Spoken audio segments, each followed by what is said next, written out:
Olá meus amigos e irmãos, essa é uma das últimas mensagens de advertência para a humanidade. É uma mensagem forte e impactante do cenário dos dias de hoje, que estamos vivendo nesses últimos dias da história nessa terra de maldade. Fiquemos atentos ao pastor Wilson. Escutem e vejam que bela mensagem para os que aguardam a volta de Cristo. E todo o crédito ao pastor Wilson e à igreja do UNAS por tão bela mensagem. Já se inscreva em nosso canal, @pregadores adventistas.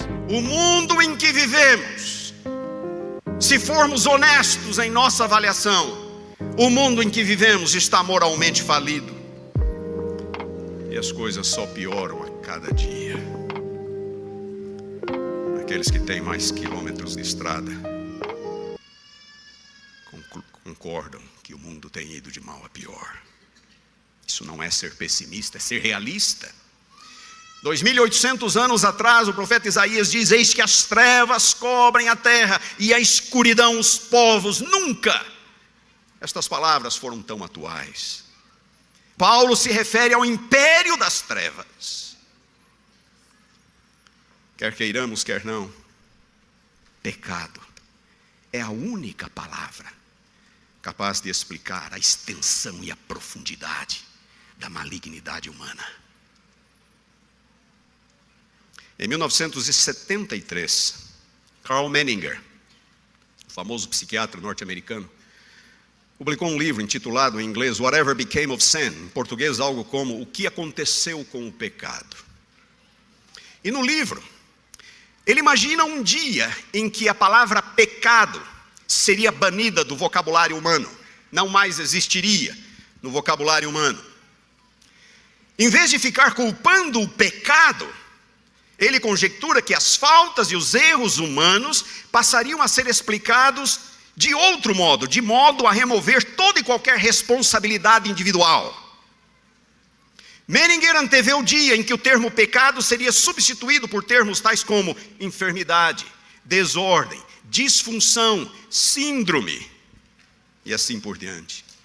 Ou seja, tudo aquilo que é normalmente atribuído ao pecado passaria a ser explicado de outra forma, como um desequilíbrio bioquímico, um produto do meio social ou dos traumas sofridos ao longo da vida. Menninger declara que mesmo crimes deixariam de ser punidos e passariam a ser racionalizados como sendo o resultado de uma patologia clínica ou uma condição social pela qual o indivíduo não pode ser responsabilizado. Quando foi isso? 1973. Será que ele estava certo? O maior crime é passar fome. Estamos ouvindo isso hoje em dia.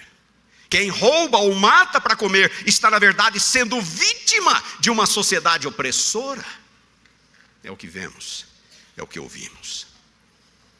1987, meu primeiro ano na faculdade de teologia, eu falava a um grupo de universitários adventistas. Era uma lição da escola sabatina, o assunto era o pecado. De repente uma jovenzinha muito distinta levantou a mão e disse: eu não posso concordar com você, não existe tal coisa como pecado. O ser humano é o produto do meio. É o produto do meio. É isso que as universidades ensinam. É isso que as mídias jornalísticas, sociais ensinam. É isso que importantes setores da sociedade, partidos políticos, entidades de classe ensinam. Pecado não existe, o homem é produto do meio. Vamos sanear o meio.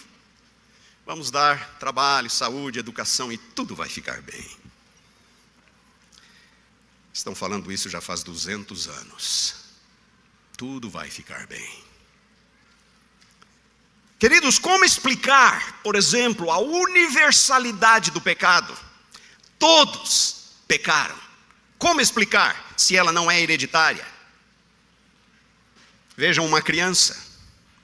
De onde vem a desobediência, a teimosia, o egoísmo que a criança manifesta antes mesmo de se conhecer por gente? Qual é o pai ou a mãe que chega ao filho e diz assim: olha, quando você quiser alguma coisa e eu não quiser lhe dar, você vai fazer isso, você vai gritar, você vai espernear, você vai esbravejar, você vai se atirar no chão, bater a cabeça no chão, tá bom? Até que eu vou lhe dar o que você quer. Qual é o pai ou a mãe que precisa ensinar tais coisas aos filhos? As ciências sociais diriam, não, mas isso é necessário para o desenvolvimento da criança. Talvez até seja, sob um certo aspecto. Mas a minha pergunta é, de onde vem a teimosia, a desobediência, o egoísmo? É inerente ao coração, são inerentes ao coração humano. A Bíblia é clara, fomos concebidos em pecado. Somos filhos da desobediência. Jeremias fala, enganoso é o coração mais do que todas as coisas e desesperadamente corrupto. É uma enfermidade, sim, mas uma enfermidade do coração, da natureza humana. Não é uma doença de pele, não é um mal súbito, passageiro, não é algo que possa ser atribuído a fatores externos, embora fatores externos possam contribuir. A verdade é que o mundo é mau porque o coração humano é mau. As trevas morais que dominam o mundo são as mesmas trevas que dominam antes o coração de cada um de nós. Todos pecaram, diz Paulo, e carecem da glória de Deus. É por isso que precisamos da luz de Cristo. É uma luz que ilumina, é uma luz que purifica, é uma luz que transforma, é uma luz que santifica. Em outra passagem de João capítulo 12, Jesus diz, eu vim como luz para o mundo, a fim de que todo aquele que crê em mim não permaneça nas trevas. A fim de que todo aquele que crê em mim. É pela fé, unicamente pela fé em Cristo Jesus, que nós podemos superar as trevas que nos envolvem por dentro e por fora. Terceiro ponto do sermão, terceiro e último. Que lições podemos tirar para nós hoje? E aqui eu gostaria de destacar 3 breves pontos. Primeiro, prestem muita atenção. A luz de Cristo resplandece nas trevas do pecado, mas ela só pode, de fato, iluminar o coração daquele que a aceita, daquele que crê nela. João capítulo 3, versículo 19. João capítulo 3, versículo 19, nós lemos o seguinte: o julgamento é este, a palavra aqui grega também significa condenação. A condenação é esta, que a luz veio ao mundo, mas os homens fizeram o quê? Amaram mais as trevas do que a luz. Esta é a condenação. A luz veio, mas os homens amaram as trevas, preferiram as trevas. As trevas não podem prevalecer na presença de Cristo, a menos que eu feche o coração para ela.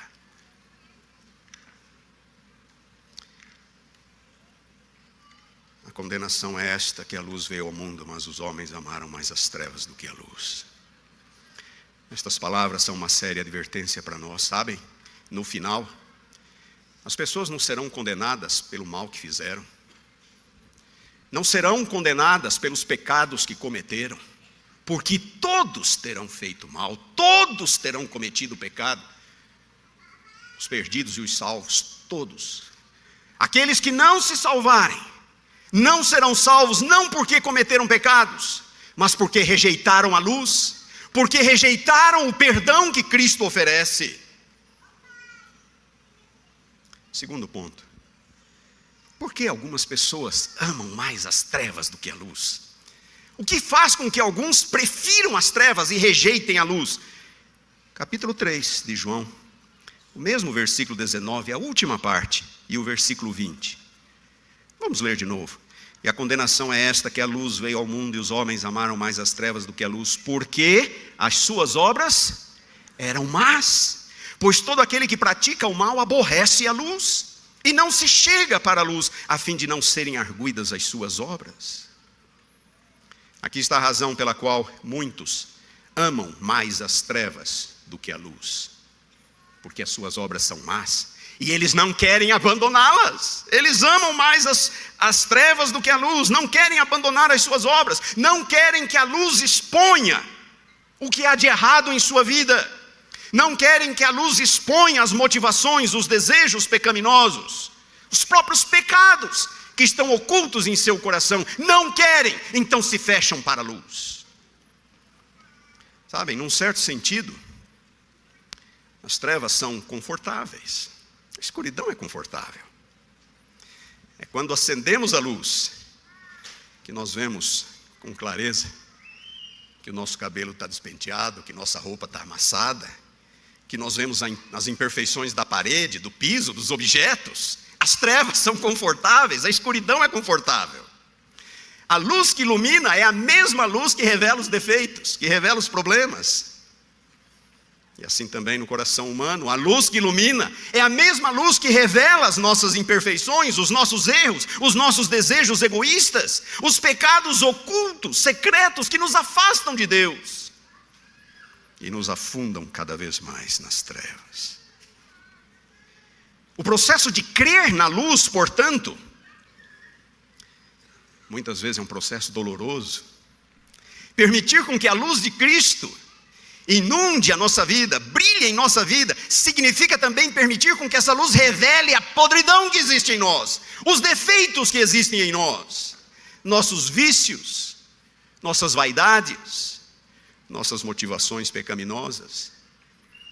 E é por isso que muitos não creem na luz, preferem as trevas, porque suas obras são más, e eles não querem ser confrontados, não querem ser incomodados, não querem ser expostos, não querem ser denunciados pela luz divina. Mas a menos que passemos por esse processo, e permitamos com que a luz exponha quem realmente somos, nossas imperfeições e faltas, não há como ser curado. Não há como ser transformado. E o terceiro e último ponto, João capítulo 9, versículos 39 a 41.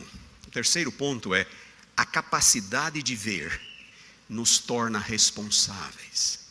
A capacidade de ver nos torna responsáveis. João 9, 39 a 41. Prosseguiu Jesus. Aqui ele está discutindo com os líderes judaicos. Prosseguiu Jesus: eu vim a este mundo para juízo, a fim de que os que não veem, vejam, e os que veem se tornem cegos. Alguns dentre os fariseus que estavam perto dele perguntaram-lhe: acaso também nós somos cegos? Respondeu-lhes Jesus: se fosseis cegos, não teríeis pecado algum. Mas porque agora dizeis, nós vemos, subsiste o vosso pecado. A capacidade de ver nos torna responsáveis. Quando nos recusamos a ver a luz de Cristo e a crer nela, nós estamos tão somente revelando a cegueira, a incredulidade do nosso próprio coração. Quem dera se vocês fossem cegos, disse Jesus aos líderes judaicos. Se vocês fossem cegos, vocês não seriam responsáveis por aquilo que vocês veem, por aquilo que eu faço, pelas obras que eu faço. Vocês não teriam pecado algum se vocês fossem cegos. Mas agora, porque vocês dizem que veem, o seu pecado permanece. Eles viam, mas não enxergavam. Ouviam, mas não escutavam. Tocavam, mas não sentiam. E por que não? Porque não queriam ser confrontados pela luz. Tudo, portanto, se resume a uma decisão, a uma escolha. A cegueira de que Jesus fala é a recusa em aceitar a luz e ser por ela transformados. Isso porque a mesma luz que ilumina o coração daquele que crê cega ainda mais o coração do incrédulo. A mesma luz que ilumina o coração do crente cega ainda mais o coração do impenitente, do obstinado. Só a luz tem essa capacidade, iluminar e cegar. Te abençoe. Meus amigos, esse é o canal Pregadores Adventistas. Se você gostou, já curte, se inscreve, deixe o seu like e compartilhe para ajudar o canal. Vamos levar a mensagem a todo mundo nessa geração, e assim virá o fim. Não sejamos como os antediluvianos que não creram e se perderam. A mensagem de agora é: Jesus está voltando, preparem-se, é chegada a hora do seu juízo.